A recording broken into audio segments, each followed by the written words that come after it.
Isa sa maganda at magugustuhan talaga ng maraming mamimili ng sasakyan ay yung tipong may unique na itsura, magagamit mo kahit saan at mas maraming pakinabang, yung tipong mas makakatipid ka sa araw-araw na may kasama pang moderno at advanced na mga katangian sa presyong sulit at mas affordable lang. Well, may sasakyan pa bang ganyan sa panahon ngayon? Mukhang magugulat ka sa tatalakayin natin dahil ang modelong ito ay naglalaman ng mga nabanggit nating kakayahan sa mura nitong presyo lang. Isang SUV car na pang off-road, sulit, practical at napakatipid pa. Yan ang alamin natin kasama ng kabuang presyo nito. Pero bago yun, syempre kung bago ka pa lamang po dito sa akin channel, baka naman kaibigan, pwede mo maklik yung subscribe button pati na notification bell para naman ma-update ka palagi sa mga video na gagawin ko pa. Alright, simulan na natin to!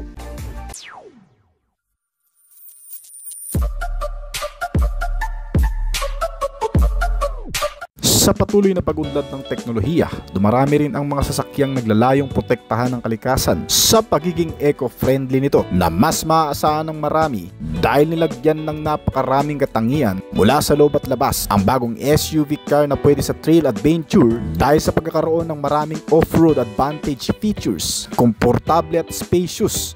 May moderneng interior, malaking touchscreen at sapat na cargo space para sa gamit mo. Ideal ito para sa pamilya at sa mahilig mag-camp adventure. Ang bagong Chery E-Car V23, isang compact off-roader SUV na may kakaibang disenyo at makabagong teknolohiya. Sa unang tingin, kapansin-pansin na ang retro-inspired na disenyo nito. May malaking smoke front grille, bilog na LED headlights at mga nakatagong door handles na nagdaragdag sa modernong dating nito. Hindi lang ito basta-basta SUV dahil ito ay may sapat na ground clearance na 210mm at all-wheel drive train capability. Itong bagong Chery E-Car V23 ay mayroong tatlong variant na pagpipilian. Ang lahat ng ito ay pinapagana ng fully electric motor na kayang magbigay ng lakas na hanggang sa 211 horsepower at umabot sa bilis na 140 km/h. Hindi ka rin mangangamba sa napakahabang biyahe o long ride trips dahil kahit fully electric vehicle ito ay napakatagal ng battery range capacity. Kaya nitong tumakbo mula 300 to 500 km sa isang full charge at kaya ring ma-full charge nang wala pa sa isang oras na pagcha-charge. Dahil fully electric itong sasakyan, wala kang gagastusin sa gasolina kaya malaking tipid sa araw-araw na biyahe. Bukod dito, mas mababa ang maintenance cost ng EV kumpara sa traditional na sasakyan. Hindi na kasi ito nangangailangan ng regular na engine oil change tulad ng mga internal combustion engine na sasakyan. Kaya't ang maintenance nito ay mas mababa at mas simple at hindi mo kailangan pumunta monthly sa dealer. Bukod pa dyan, hindi lang ito basta electric car. Tulad na nasabi natin kanina, kaya nitong mag-navigate sa anumang klase ng kondisyon ng kalsada dahil sa tibay ng pagkakagawa nito. Ito kasing Chery E-Car V23 ay binuo gamit ang IMS Multimagic New Energy Architecture Platform na sumusuporta sa pagkakaroon ng flexible body structure at modular design nito. Ito ay nagbibigay din daan para sa efficient integration ng battery system at chassis. Pati na rin ang optimized distribution ng vehicle center of mass para sa mas mahusay na handling stability. Kaya itong sasakyan mga kaibigan kung papansinin ay walang pakundangang isinasabak nila sa pinakamahirap na truck na kung saan ay kinakaya naman ito ng mas mahusay. Dahil bukod dyan, ang mga suspension system nito ay sadyang nakadesenyo rin para sa mga ganyang klase ng kalsada. May front suspensions ito na MacPherson strut at rear suspension na 5-link suspension system. May mga shock absorber at coil spring kasama ang stabilizer nito na karaniwang ginagamit sa mga off-road na sasakyan para sa matibay na performance level. Ang body design nitong E-Car V23 ay may hardcore off-road design na may retro at avant-garde na estilo. Ang front grille at headlights ay inspired naman mula sa classic off-road model na 212 Jeep. Samantalang body panels ay may mga exposed mechanized details at mechanical black rear design na nagpapataas ng durability at off-road capability. Ngunit pagdating sa loob, ang dashboard at door handles ay gumagamit ng soft touch materials na nagbibigay ng premium na presence dito. At ang steering wheel naman ay nakabalot ng leather material. At ang seats nito ay gumagamit ng fox leather na may parehong matibay at madaling linisin. May hanggang sa 4 na seating configuration lang itong modelo at may malaking cargo space sa likuran na kaya pang mas palakihin mula sa 380 liters hanggang sa 744 liters kapag nakatupi ang mga upuan sa likod. Bukod pa dyan, May 90-liter hidden underfloor storage din ito para sa mga tools at valuables. Pagdating naman sa harapan, mas malaking multimedia touchscreen infotainment system ang ikinabit para sa magandang libangan na may sukat na 15.4 inch 2.5K central touchscreen. Maganda rin ang processor nito dahil meron itong Qualcomm Snapdragon 8155 chips na nakakapagpabilis at responsive. Nilagyan din ito ng interface para sa minimalist initiative at multitasking capability. Kasama ang iba pang mga connectivity features na meron ito, gaya ng Apple CarPlay at Android Auto. At may 5G connectivity features din ito. Equipped na rin sa OTA o software upgrades itong modelo at may voice command pa na AI-generated voice assistant para sa hands-free control. 7 speaker ang nakakalat sa loob na nagpapaganda naman ng tunog at impact ng sound system. Habang mas nagpapakomportable at nagbibigay ng convenience dito ay ang mga air conditioning system nito na fully automatic climate control. May rear air vents para sa likod na pasahero na kung saan mamimit ng bawat occupants ang kanya-kanyang preference. Manually adjustable pa lang ang mga seats nito at may slightly reclining at armrest. May mga USB ports sa harap at likod na saksakan ng gadget kung ikaw ay magcha-charge. May 12-volt power outlet din ito na hiwalay kasamang 3.3 kilowatts external discharge port na pwedeng gamiting power source para sa gadgets, appliances at sa camping. Ilagyan din ito ng mas advanced na digital instrument cluster na may high definition driver's display para sa speed, battery at navigation info. Kasama ang mga kamera na nakapalibot sa buong body nito na may 360-degree camera system. Nilagyan rin itong sasakyan ng mga advanced safety features at driver assistant sa loob na may ADAS interface na kung saan makikita sa touchscreen at instrument cluster ang mga alerts gaya ng lane departure warning, adaptive cruise control, parking assistance view at iba pang warning na nagbibigay paalala sa driver at mga pasahero nito. Ang bagong e-car B23 na ito ay nilagyan rin ng safety features na tinatawag na Traffic Jam Assist. Tumutulong ito sa pagmamaneho sa traffic gamit ang adaptive cruise control at automatic steering sa low speed conditions na magbibigay sa iyo ng relax na pagmamaneho lalo na sa mga heavy traffic na kondisyon. Dahil kahit hindi ka na nakahawak sa manubela at nakatapak sa gasolina ay kusa na itong gagalaw gamit ang Traffic Jam Assist features na ito. Umaayon sa takbo at bilis ng mga sasakyan sa unahan. Nilagyan din ito ng autonomous emergency braking na otomatikong preno kung may mga panganib na banggaan at hindi kaagad nakapag-react ang driver. Na kung saan, kung may mga biglang tatawid na pedestrian, usang hihinto ang sasakyan kahit hindi mo tapakan ng brake pedal. Nilagyan din ito ng blind spot detection at rear cross traffic alert na pangkaragdagang suporta sa mas ligtas na pagdadrive. At ang pinaka-highlight pa dito sa modelo ay ang features nito na tinatawag na automatic parking system na kaya mong i-park ng mag-isa kahit walang nag-a-assist gamit ang camera at sensors nito. Kabilang pa sa mga particular features na meron na sa modelong ito ay ang pagkakaroon sa interior ng 6 na airbags sa front, side at curtain. Meron itong electronic stability control at traction control system para sa mga off-road condition. Sinamahan din ito ng anti-lock braking system na nagpiprevent ang pagkaskid o pag-unlock ng gulong during emergency braking. Sinamahan pa ng electronic brake force distribution o EBD at tire pressure monitoring system. May sukat ang mga gulong nito sa harap at likod mula sa 19 na pulgada hanggang sa 21 pulgadang sukat nito. Mga off-road ready na ang mga tires nito kaya handang-handa na sumabak sa malulubak. Kasamang makakapit na preno na lahat ay mga naka-disc type na at ventilated pa. Itong bagong 2025 e-car B23 ay pinapagana ng permanent magnet synchronous motor na kayang gumawa ng maximum output na 200 horsepower at 180 Nm ng torque. Ang baterya nito ay may 47.3 kWh lithium iron phosphate battery pack na may range na 301 hanggang sa 501 km bago tuluyang malobat. Ang top speed nitong modelo ay umaabot sa 140 km/h at acceleration na 4.8 seconds. Sa 30 minutes na pagcha-charge, makakakuha ka na ng 80%. Kaya wala pang isang oras, kaya mo nang mag-full charge. At pagdating naman sa kabuuang sukat, may haba ito na 4,220mm at lapad na 1,915mm. Ang taas nito ay umaabot sa 1,845mm at wheelbase size na 2,730mm.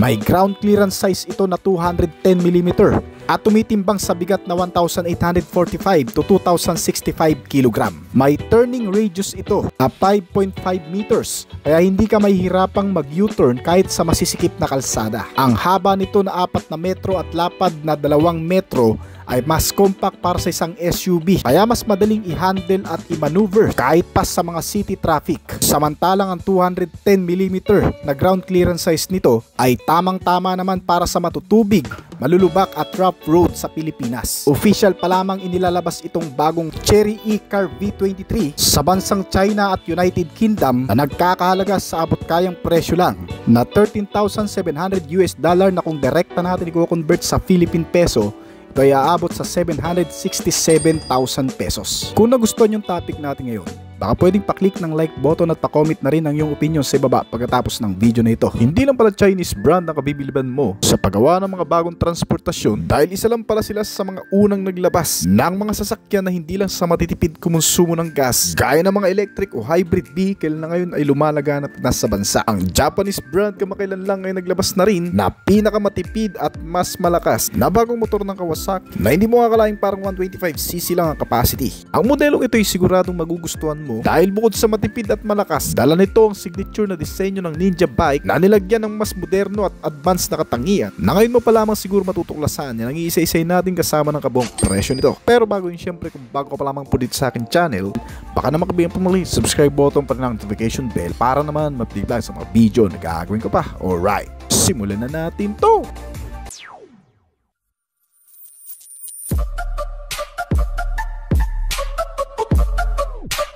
Mula pa man noon ay marami ng enthusiast ang nangangarap magkaroon ng isang Kawasaki Ninja, ang paboritong dalhin ng mga riders sa Pilipinas dahil sa ganda ng performance, lakas ng dating at talagang mapagkakatiwalaan ng kalidad at pagiging matatag nito. Pero ganun pa man ang Kawasaki Ninja ay hindi pa rin para sa lahat. Nangangailangan pa rin ito ng kakayahan at kausayan sa pagdala dahil may kaakibat na peligro at delikado lalo na kung hindi ka sanay sa mga ganitong klaseng motorsiklo. Kaya naman itong Japanese brand ay naglungsad ng panibagong Ninja motorcycle na para sa lahat ng nagnanais makasubok at magkaroon ng isang tituladong motorsiklo sa linya ng Ninja series, ang bagong Kawasaki Ninja E1. Hindi ito basta-bastang motorsiklo, isa itong makabagong electric bike na pinagsama ang forma ng isang ninja at ang lakas ng elektrisidad. Madali na rin pagganahin itong motor dahil sa wala itong kickstarter, hindi rin gumagamit ng clutch at clutch lever at tanging pagbabalanse lang sa katawan ang dapat gawin para ito iyong masubukan. Hindi lang pala gumagawa ang Kawasaki ng isang mabilis at matibay na motor. Kaya rin itong sumabay sa modernong panahon na hindi naalis ang performance at magandang estilo nito.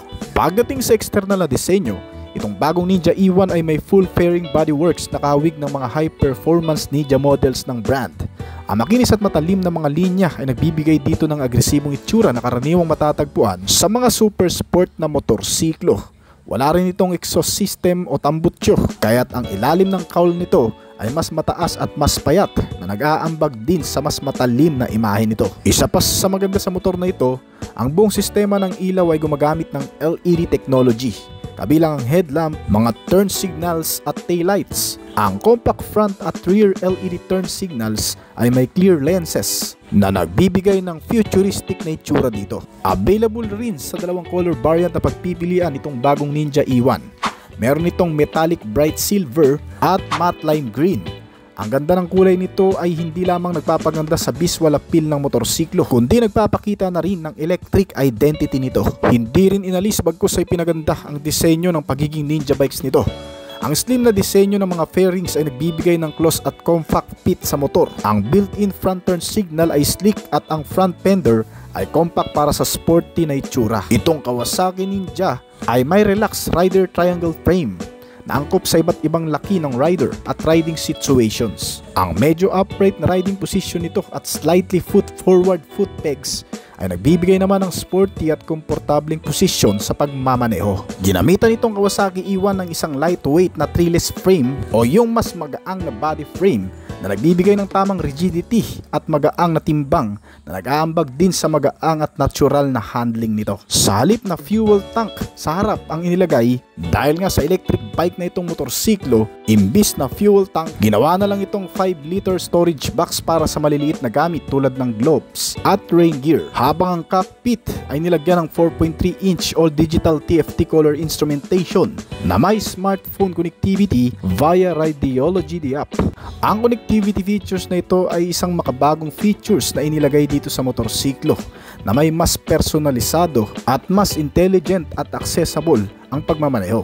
Gamit ang application ay bibigay sa iyo ng dealer kapag bumili ka nito na maaaring ilink ang iyong smartphone sa motorsiklo sa pamamagitan ng Bluetooth. Dahil sa features na ito, makikita mo na at makokontrol ang ilang sa mahalagang impormasyon at settings mula sa iyong cellphone. Para itong isang navigation features na mamomonitor mo ang mga vehicle information gaya ng mga real-time updates nito sa battery level, odometer, speed, average consumption at marami pang iba. Nagsisave din ito ng detalye sa bawat biyahe gaya ng distance traveled, duration at average speed. Maaari mo ring i-adjust ang ilan sa mga settings dito gaya ng display preference sa TFT screen, time and date settings at language options. Nagbibigay din ng features na ito ng ilan sa mga paalala na kailangan dapat mag-check ng gulong, mag-charge ng battery at mag-fine spec kung kinakailangan. Sa TFT instrument panel nito, makikita mo rin ang dalawang riding modes power nito, gaya ng road mode na para sa mas mabilis na takbo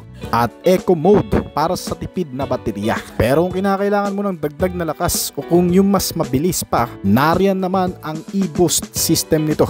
Isang special na function na nagbibigay ng dagdag na bilis at power ng hanggang sa 15 seconds. Perfect ito para sa mga biglang overtake o sa matatarik na daanan. Kaya bagamat electric lang mga kaibigan, kaya pa rin itong sumabay sa mas mabibilis na kasabayan. Itong Ninja Kawasaki E1 ay pinapagana ng isang motor na interior permanent magnet synchronous motor. Isang uri ng electric motor na gumagamit ng lithium-ion battery na may 50.4 volts. Meron din itong cooling system na air-cooled at naka-chain drive system tulad ng mga regular na motorsiklo. Kung i-rate ang capacity nito ay halos katumbas lang ng mga 125cc na motorsiklo. Pero kung pabilisan ang pag-uusapan ay para na rin itong isang 200cc na motorsiklo pagdating sa performance. Itong Kawasaki E1 ay gumagawa ng 12 horsepower sa kada 2,600 hanggang sa 4,000 RPM. Ang maximum torque nito ay umaabot ng 40.5 Nm sa kada 1,600 RPM. Ang top speed nito ay umaabot mula 88 km per hour hanggang sa 105 km per hour. Kung pag-uusapan naman ang tinatagal ng baterya nito bago malobat, kaya nitong umikot ng 3 beses sa kamay nilaan o umabot ng 60 km hanggang sa 72 km na layo bago malobat. China-charge ang battery nito ng mahigit sa 3 oras bago ma-full charge. Marami pa itong features mga kaibigan, gaya na lamang ng forward at reverse capability sa pamamagitan ng paghawak ng buton at twist ng throttle.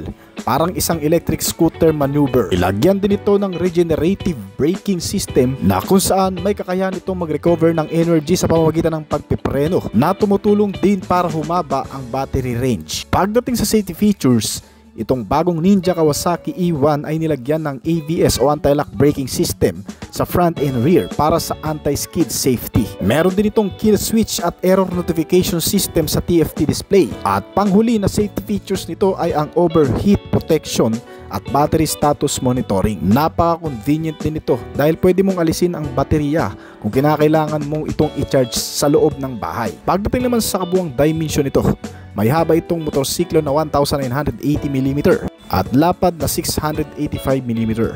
Ang kabuang taas nito ay umaabot sa 1,100mm at wheelbase size na 1,370mm. Meron itong seating height na 785mm, very friendly sa mga Pinoy height, at may ground clearance size na 160mm. Tumitimbang itong Kawasaki E1 ng 140 kg. Meron din malalaking sukat ang gulong nito sa harap na 100/80R17 at 130/70R70 naman sa likuran na parehong mga naka-tubeless tires na gumagamit rin ng parehong disc braking system sa front and rear na sinamahan pa ng anti-lock braking system sa bawat gulong. Mas magaang syempre itong Ninja E1 kumpara sa Ninja 400 kaya mas madaling i-maneuver.